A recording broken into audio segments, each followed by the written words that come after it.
আপনার টাকা আসে কই থেকে? সারজিৎ হাসানাত কই থেকে আপনারা প্রোগ্রাম করেন? টিম করে কোথেকে যান? আপনারা নিজের পকেট থেকে টাকা দিয়ে যাচ্ছেন? আরে ভাই, আপনাদের 100 সমন্বয়ক যে কজন আছে প্রত্যেকটার সাথে আমার যোগাযোগ আছে। হাসানাত, সারজিৎ এরা কিন্তু ছাত্রলীগের কর্মী ছিল, এটা অস্বীকার করার মতো না। যদি আসিফ ভাই, নাহিদ ভাই বাই চান্স না থাকতো বা ডিবি কার্যালয় থেকে মুক্তি না পেত, তাহলে এই আন্দোলনটা একটা অন্যদিকে ধাপিত হতো। এই আন্দোলনটা আওয়ামী লীগ সরকারি থাকতো, আরও কিছু সংখ্যক মানুষ মারা যেত। তারা কিন্তু প্রথমে লিয়াজুতে চলে গেছিল। হাসানাত, সারজিৎ কিন্তু বক্তব্য দিয়েছিল, এগুলো তখন আপনারা কিন্তু ঠিকই ফেসবুকে পোস্ট করেছেন যে ভাই ওরা তো আওয়ামী লীগের দালাল, অনেক কিছু লেখছেন। তখন আপনারা খালি আসিফ ভাই, নাহিদ ভাইয়ের কথা বলছেন, এরা বের হয় না কেন, এরা কেন বক্তব্য দেয় না? সো এটা স্পষ্ট যে নাহিদ ভাই এবং আসিফ ভাই যেভাবে দেশের জন্য লড়াই করেছে এবং যেভাবে তারা সরকারের টাকার কাছে বিক্রি হয় নাই, তো এটা আমাদের জন্য গর্বের। কিন্তু হাসানাত, সারজিৎ এরা কিন্তু সাবেক ছাত্রলীগের কর্মী ছিল এবং এরা কিন্তু বিভিন্ন সময় বিতর্কিত হয়েছে। সো বিতর্কিত একজন এখন সমন্বয়ক হিসাবে বিভিন্ন জায়গায় যাচ্ছে, আমাদের কোনো আপত্তি নেই। দেশ স্বাধীন হয়েছে, যার যার ব্যক্তিগত স্বাধীনতা আছে। কিন্তু এর মানে এই না যে হাসানাত, সারজিৎ এরা প্রোগ্রামের কথা বলে এখন পর্যন্ত টিএসসিতে যে টাকা উঠেছে প্রায় 12,44,00,000 টাকা, এই টাকার হিসাব এখনও দেয় নাই কেন? এবং বৈষম্য বিরোধী ছাত্র আন্দোলনের একজন সহ সমন্বয়ক, প্রাইভেট ইউনিভার্সিটির একটা ছেলে, তিনি আমাকে একদিন বলতেছিলেন যে ভাই এটা নিয়ে একটা সংবাদ সম্মেলনও করব, তারা টাকার হিসাব কেন দিচ্ছেন এবং তাদের নিজেদের লোক দিয়েই টাকাগুলো গণাচ্ছে। এই হিসাবটা তারা কেন ক্লিয়ার করতেছে না? কত কোটি টাকা খরচ হলো, কত হ্যাঁ বন্যার জন্য যে টাকাটা তুলছে।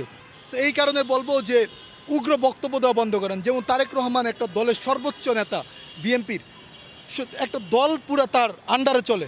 আপনারা ছাত্র যে কজন ছিলেন, তারেক রহমানের একটা দুটো থানায় এর থেকে বেশি লোক আছে, ঠিক আছে?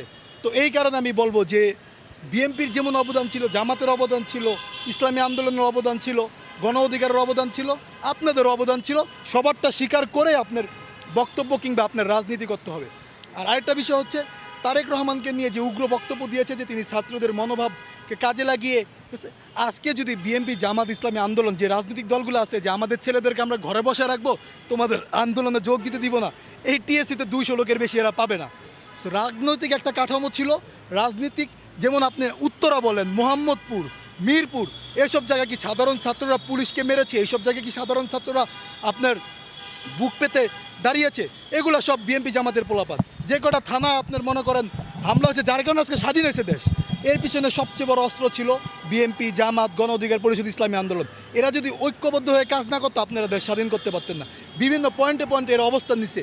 এবং আপনি দেখেন, ছাত্র যদি মারা যায় 10 জন, শ্রমিক মারা গেছে 20 জন, ছাত্র যদি আহত আছে 3 জন, তাহলে রিক্সাওয়ালা শ্রমিকরা আছে হচ্ছে 20-25 জন হাসপাতালে। হাসপাতালে গিয়ে দেখেন এই যে একটা বৈষম্য তৈরি করছেন এবং ছাত্রদের একটা বিভেদ সৃষ্টি করার চেষ্টা করছেন। এখনও আপনারা, আমি তো স্পষ্ট ভাষায় বলতে পারি আপনারা কয় টাকা খেয়েছেন।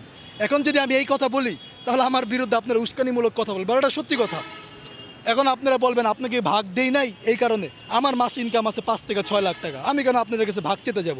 আমি তো স্টুডেন্ট না, আমি আপনাদের কাছে ভাগ চেতে আমার দরকার নেই। সো এই কারণে আমি বলি যে আপনাদের ভাগের দরকার নেই। আমার এমপি, মন্ত্রী বসা দেয়, একটা এমপির বেতন 1,20,000 টাকা আছে, আমার প্রতি মাসের মাসিক ইনকামই আছে 6 লক্ষ টাকা। তো এই কারণে আমি বলবো যে এমপি, মন্ত্রী অনেকে হয়তো বলবেন যে ভাই আপনি কি ভাগ দেন, আপনি এমপি, মন্ত্রী হন না, এই কারণে আপনি এই কথা বলেন। আমার এমপি, মন্ত্রী হওয়ার দরকার নেই, এমপি, মন্ত্রী ছাড়া যেই কাজ করছি এটাই এনাফ। আমি গতকালকে বলেছি যে আমি শহীদদের দায়িত্ব নিব, হাসপাতালগুলোতে যাব। কতটা দুঃখ নিয়ে এই কথা বলতে পারি, কারণ আমার কাছে স্পন্সর আছে, ব্যবসায়ীরা আছে, তারা আমাকে বলেছে যারা আহত হয়েছে এদের চিকিৎসার খরচ আমি দিব, তুমি শহীদ এবং যারা আহত হয়েছে এদের একটা লিস্ট বের করো। আমি এটার প্রক্রিয়া চালাচ্ছি। কিন্তু হাসানাত, সারজিৎ এরা কি ওই হাসপাতালে যায় একটা ছবি তোলে, অথচ আমার পুরো ফেসবুক গাইডে একটা ছবি পাবেন, অথচ আমি কিন্তু কাজ করতেছি। আমার এত ছবি তোলার দরকার নেই। এরা অসুস্থ ভাই, এই মানুষগুলোর সাথে কেন আপনি রাজনীতি করবেন? হাসানাত গেলে 20টা মিডিয়া ঢুকতেছে, সারজিৎ গেলে 20টা মিডিয়া ঢুকতেছে, ভিডিও করতেছে, বাস এনাফ, তোমাদের দায়িত্ব নিচ্ছি। কজনের দায়িত্ব নিচ্ছে? হাসপাতাল ঢাকা মেডিকেলে যান, এখন আমার অসংখ্য ভাইরা নিহত, আহত হয়ে পড়ে আছে। সো এই কারণে আমি বলবো এই বৈষম্য দূর করেন। এই টাকার হিসাব আমাদেরকে কড়াই গন্ডায় আপনাদের দিতে হবে। টাকার হিসাব যদি না দেন তাহলে আপনাদের বিরুদ্ধে আমরা ব্যবস্থা নিতে বাধ্য হব।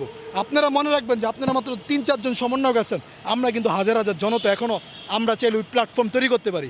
আর আপনারা যদি মনে করেন সারজিৎ হাসানাতের টাকা বাংলাদেশের মানুষ নামছে, গোড়ার ডিম কচু, একদম কচু। সারজিৎ হাসানাতের কথা বাংলাদেশের মানুষ নামে নেই। প্রত্যেকটা মহল্লার লোকের কারণে মানুষ নামছে, নিজের অধিকার চাওয়ার জন্য মানুষ নামছে। আপনাদের ডাকে নামে নেই। হয়তো আপনারা ফেসবুকে পোস্ট করছেন, ঢাকা বিশ্ববিদ্যালয় কেন্দ্রিক একটা আন্দোলন করছেন, ওই পর্যন্তই। মানুষের ওয়ার্ড পর্যায়ে নামছে, থানা পর্যায়ে নামছে, জেলা পর্যায়ে নামছে, মানুষের নেতৃত্ব নিয়ে নামছে। চট্টগ্রামে গিয়ে যে রাফি ছেলেটা নেতৃত্ব দিছে, ও কি আপনাদের বৈষম্য বিরোধী ছাত্র আন্দোলনের সমন্বয়ক নাকি? ও তো ওখানে একলাই বুক চিতিয়ে লড়াই করছে। উত্তরা মহাখালীতে কি আপনাদের বৈষম্য বিরোধী একজন সমন্বয়ক আছে নাকি? ওইখানে দেখেন কি একজনের নেতৃত্বে থেকে নামছে, কিন্তু ওরা ক্রেডিট নেয় না আপনাদের মতো। টাকা ভাগাভাগি করে নাই, টিএসসিতে যে টাকা হচ্ছে হিসাব দিতে গিয়া কাবজাক করে নেয়। বিভিন্ন জায়গায় গিয়া রাজনৈতিক নেতারা প্রোগ্রাম করবে। আপনারা কি রাজনৈতিক নেতা নাকি? বিভিন্ন জায়গায় গিয়ে ছাত্রদের সাথে প্রোগ্রাম করতেছেন। এত টাকা পান কই? টাকার উৎস কি? কই থেকে টাকা আসে বলেন? আমার ব্যবসা আছে, আমি টাকা পাই। আপনি আমার প্রশ্ন করেন, আমার পিছিয়ে দুদক লাগা দিবেন? আমার ব্যবসা আছে, আমার লাইসেন্স আছে, আমার দেশের বাইরে লাইসেন্স আছে, আমার টাকা আসে প্রতি মাসে। আমি একদম স্টেটমেন্ট দেখা দিব যে আমার বাইরের দেশ থেকে টাকা আসে, আমি বাইরের দেশে থাকি, আমি একদম স্টেটমেন্ট সহ আপনাদেরকে দিব যে আমার টাকা আছে, আমি 100-150 লোককে আমি চিকিৎসার খরচ দিতে পারবো, কিন্তু আমি 100-150 জায়গায় প্রোগ্রাম করতে পারবো। আপনার টাকা আসে কই থেকে? সারজিৎ হাসানাত, কই থেকে আপনারা প্রোগ্রাম করেন? টিম করে কোথেকে যান? আপনারা নিজের পকেট থেকে টাকা দিয়ে যাচ্ছেন? আরে ভাই, আপনাদের 100 সমন্বয়ক যে কজন আছে প্রত্যেকটার সাথে আমার যোগাযোগ আছে। একটা বিড়ি খাওয়ার টাকা থাকে না এদের কাছে ভাই, আর কিছু বললাম না। একটা বিড়ি খাওয়ার টাকা থাকে না। টিএসসিতে গেলে ধরে ভাই চা সিগারেট খাওয়ান, তো টাকা পান কি? এখন বলবেন পকেট থেকে 10-20 টাকা দিয়ে কি মিয়া প্রোগ্রাম করা যায়? প্রত্যেকটা টিমের পিছনে মিনিমাম 20 থেকে 25 হাজার টাকা খরচ হয়। প্রত্যেকটা টিমের পিছনে গাড়ি নিয়ে যান, সেখানে গিয়ে খাওয়া দাওয়া আছে। সেখানে তারা আপনারা সাধারণ ডাইল বাটের হোটেলে ঢোকেন না, ভালো একটা হোটেলে ঢোকেন। প্রত্যেকজনের 300 টাকা করে খরচ আছে। 10 জন করে টিম হিসাব করেন, 3000 টাকা প্রতি বেলায় আপনাদের লাগে। সো এত টাকা পান কোথায়? টাকার উৎস কোথায়? এটা জবাবদিহিতা করবেন জনগণের কাছে। জনগণের টাকা জনগণের কাছে আপনাদের হস্তান্তর করতে হবে। এটা যেহেতু গণতান্ত্রিক দেশ। ধন্যবাদ।